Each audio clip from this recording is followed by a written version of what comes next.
कभी तारा सजना बे तुझे रब से मांगा, रब से जो मांगा मिला बे।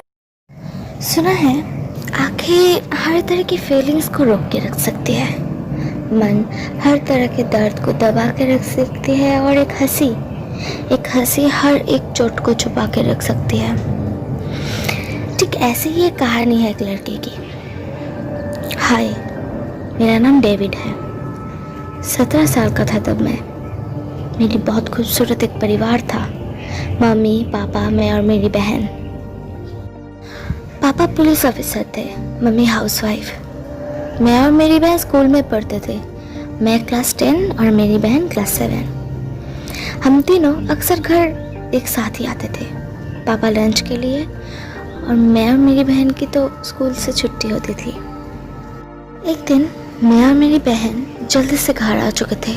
आते ही मम्मी को कहा, मम्मी बहुत भूख लगी है, जल्दी से कुछ खाने के लिए दो। मम्मी ने कहा ठीक है, जाओ हाथ मुंह धो लो, मैं खाना लगाती हूँ।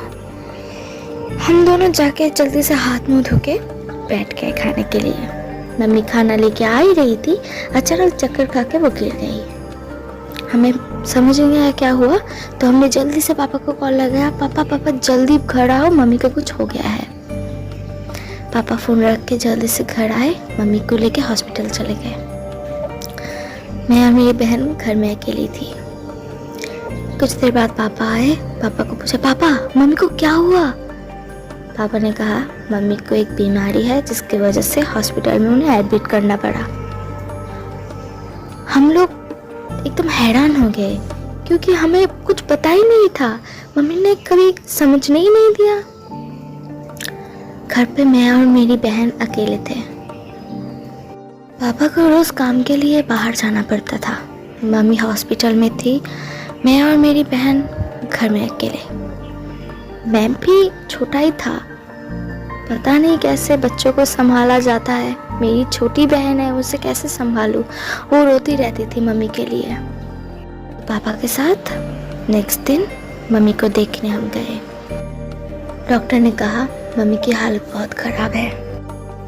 मेरी बहन वो सुन के बहुत रो रही थी।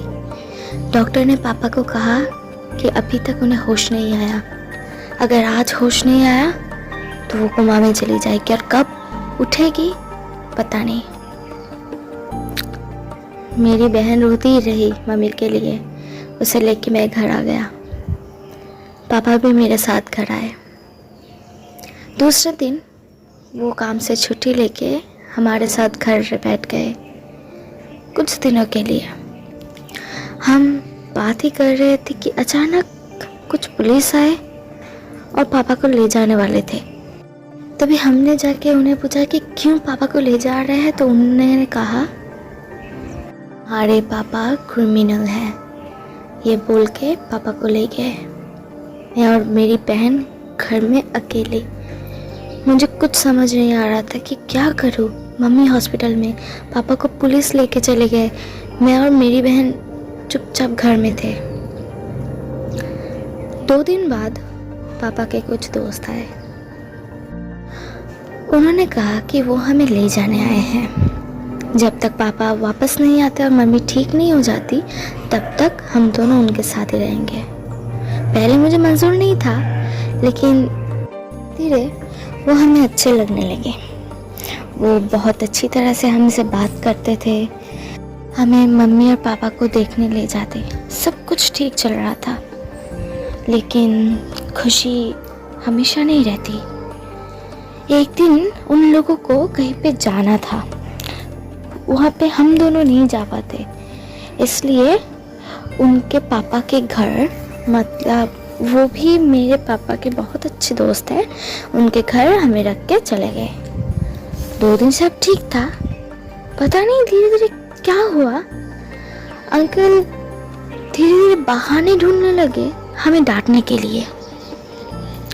घर के सारे काम मेरी बहन करती, घर के बाहर के काम मैं। अगर भूल से भी कुछ भूल हो जाती तो हमें डांट पड़ती और मेरी बहन को मार। वो हमें मम्मी पापा से मिलवाने भी नहीं ले जाते थे, ठीक से खाना भी नहीं देते थे। मेरी बहन धीरे धीरे बीमार पड़ रही थी। क्या करूँ, कुछ तो करना पड़ेगा। एक दिन मैं और मेरी बहन ने भागने का प्लान बनाया। रात के 1 बजे थे तब। धीरे से घर से निकल के बाहर के दरवाजे तक जा ही रहे थे कि अचानक सोफे के पास रखा हुआ फ्लावर पॉट मेरी बहन के हाथ लगने की वजह से गिर के टूट गया और अंकल की नींद टूट गई। मैंने मेरी बहन का हाथ पकड़ इतनी ज़ोर से हो सके हम दोनों ने भागना शुरू कर दिया। वो अचानक गिर गई। फिर से हम दोनों उठे और फिर से भागना शुरू कर दिया। सामने एक गाड़ी था, मैं उसके अंदर चला गया। पीछे मुड़ के देखा तो मेरी बहन मेरे साथ नहीं थी। वो जाके जंगल के अंदर छुप गई। मैं बुला भी नहीं पा रहा था उससे क्योंकि पास ही अंकल खड़े थे और हमें ढूंढ रहे थे। शायद उन्हें लग रहा था कि हम वहीं पे हैं। वो वहाँ से हिल भी नहीं रहे थे, इसलिए मैं मेरी बहन को बुला भी नहीं पा रही थी, वरना उसे पता चल जाता मैं और मेरी बहन कहाँ पे है। बहुत टेंशन हो रही थी। सडनली गाड़ी स्टार्ट हो गई, गाड़ी चलने लगी। मैं रो रहा था लेकिन कुछ बोल नहीं पा रहा था, वरना उन्हें पता चल जाता। रोते रोते मैं सो गया। कब सुबह हुई पता नहीं चला। कौन हो तुम? मेरी गाड़ी में कैसे आए? गाड़ी के ड्राइवर ने पूछा। तो मैंने उसे क्या क्या मेरी लाइफ में हुआ सब कुछ बोल दिया। तो उसने कहा कि वो भी मेरे साथ मेरी बहन को ढूंढने जाएंगे।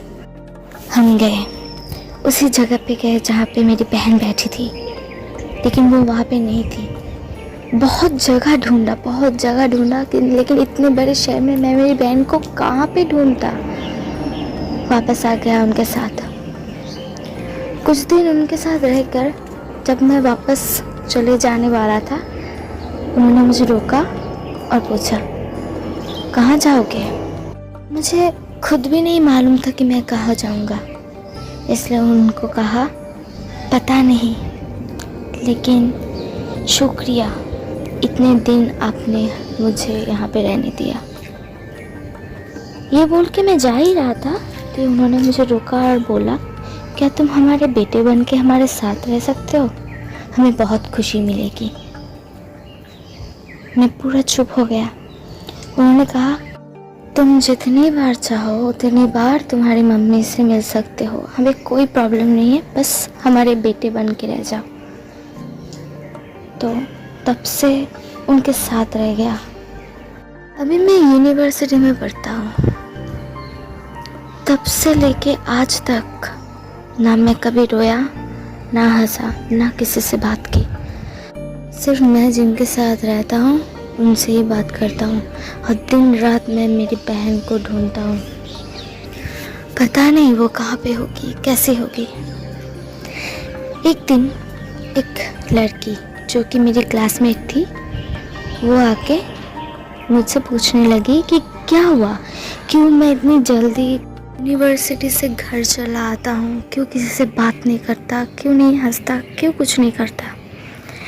बहुत फोर्स करने लगी। वैसे यूनिवर्सिटी में मेरे सारे क्लासमेट मेरे फ्रेंड्स हैं, लेकिन मैं किसी से बात नहीं करता, इसलिए मुझे कोई फ्रेंड नहीं मानता। लेकिन पता नहीं क्यों ये लड़की रोज़ मुझे फोर्स करती है ये जानने के लिए कि क्यों, ऐसा क्यों है। तो एक दिन उसे ना नहीं कह पाया और मैंने बता दिया कि असल बात क्या है। वो पूरा शॉक्ड हो गई और उसने कहा कि वो भी मेरे साथ मेरी बहन को ढूंढेगी। तो उसको मैंने जो जो कहा वो उसने उसके फेसबुक पेज पर दिया और कहा कि सिया नाम की अगर कोई लड़की हो जो इस स्टोरी से रिलेटेड हो वो टेक्स्ट करे। 3 महीने बाद एक लड़की ने टेक्स्ट किया। मेरे दोस्त ने उसके साथ कुछ देर बात की और उसने एड्रेस दिया।